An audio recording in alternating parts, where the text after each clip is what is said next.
नमस्कार। Ghatnachakra book video में आपका हार्दिक स्वागत है। आइए प्रारंभ करें इस यात्रा को, जहां हर विषय वस्तु को हम सरल, स्पष्ट और परीक्षा उपयोगी ढंग से प्रस्तुत करेंगे। नमस्ते। आज बात करते हैं भारत के समुद्री तटों पर हो रही एक डिजिटल क्रांति की। ये एक ऐसी क्रांति है जो हमारे मछली पालन के तरीके को आप कह सकते हैं हमेशा के लिए बदलने वाली है। ये सिर्फ आंकड़े गिनने की बात नहीं है, बिल्कुल नहीं। असल में 2025 की जो राष्ट्रीय समुद्री मत्स्य पालन जनगणना है, वो भारतीय फिशरीज के इतिहास में एक नया चैप्टर, एक नया अध्याय लिख रही है। तो चलिए देखते हैं कि ये सब हो कैसे रहा है। तो हुआ ये है कि हाल ही में एक ऐसी पहल का ऐलान हुआ है, एक ऐसी पहल जो पूरे फिशरीज सेक्टर में आप कह सकते हैं क्रांति लाने का दम रखती है। तो हुआ क्या? इसकी शुरुआत हुई 31 अक्टूबर 2025 को और इसे लॉन्च किया केंद्रीय मंत्री जॉर्ज कुरियन ने केरल के कोची में, और जगह थी ICAR CMFRI यानी भारतीय कृषि अनुसंधान परिषद का केंद्रीय समुद्री मत्स्य अनुसंधान संस्थान। तो ये थे इसके बेसिक फैक्ट्स। लेकिन सवाल ये उठता है कि इस जनगणना में ऐसा क्या खास है? मतलब पहले भी तो होती थी, तो क्या है जो इसे सबसे अलग बनाता है? जवाब सिर्फ एक शब्द का है, डिजिटलीकरण।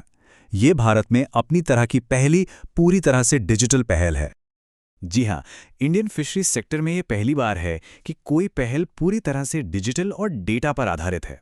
और देखिए, ये सिर्फ कोई टेक्नोलॉजी अपग्रेड नहीं है, ये तो फैसले लेने की पूरे तरीके को जड़ से बदलने वाली बात है। तो मतलब ये पहली बार हो रहा है कि भारत के इतने बड़े फिशरीज सेक्टर में डेटा कलेक्शन का पूरा प्रोसेस डिजिटल हो रहा है। जरा सोचिए, जहां पहले कागज और कलम चलते थे, अब वहां टैबलेट्स और ऐप्स काम करेंगे। कितना बड़ा बदलाव है ये।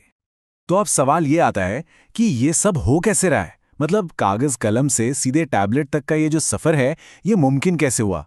इस डिजिटल क्रांति के पीछे कौन सी टेक्नोलॉजी काम कर रही है? तो चलिए जरा समझते हैं कि ये सिस्टम काम कैसे करता है।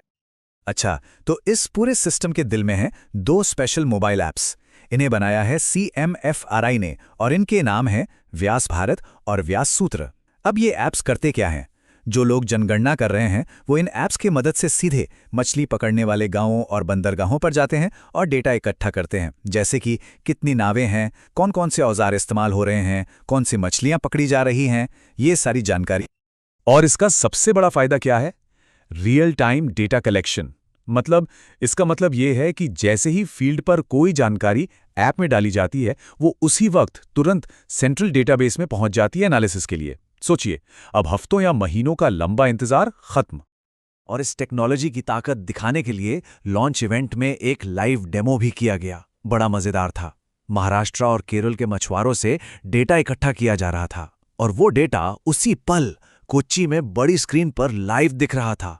यह सचमुच भविष्य की एक झलक थी कि यह सिस्टम कितना तेज और कितना असरदार है। ठीक है, तो टेक्नोलॉजी की बात तो हो गई, लेकिन ये सब सिर्फ फैंसी ऐप्स और डेटा के बारे में नहीं है ना? असली सवाल तो ये है कि इसका असल दुनिया में जमीनी स्तर पर क्या असर पड़ेगा। तो चलिए जरा बड़ी तस्वीर को देखते हैं। देखिए, इस डिजिटल अप्रोच के फायदे बहुत सीधे और साफ हैं। पहली बात, डेटा ज्यादा सटीक मिलेगा। इससे हम मछली के स्टॉक को बेहतर तरीके से मैनेज कर पाएंगे ताकि वो खत्म ना हो जाएं। दूसरी बात, जानकारी बहुत तेजी से प्रोसेस होगी, तो सरकार भी मछुआरों के लिए वक्त पर और बेहतर नीतियां बना पाएगी। और हाँ, ये भविष्य के लिए भी एक मजबूत नींव तैयार करता है, जैसे कि AI बेस्ड भविष्यवाणी के लिए। और ये सब हमें एक बहुत बड़े सवाल पर लाकर खड़ा कर देता है। अगर ये डिजिटल मॉडल फिशरीज में इतना कामयाब हो सकता है, तो क्या ये कृषि, स्वास्थ्य सेवा या शिक्षा जैसे दूसरे जरूरी सेक्टर्स में भी क्रांति नहीं ला सकता? ये वाकई सोचने वाली बात है कि रियल टाइम डेटा हमारे देश की बड़ी बड़ी चुनौतियों को सुलझाने में कितना मददगार साबित हो सकता है।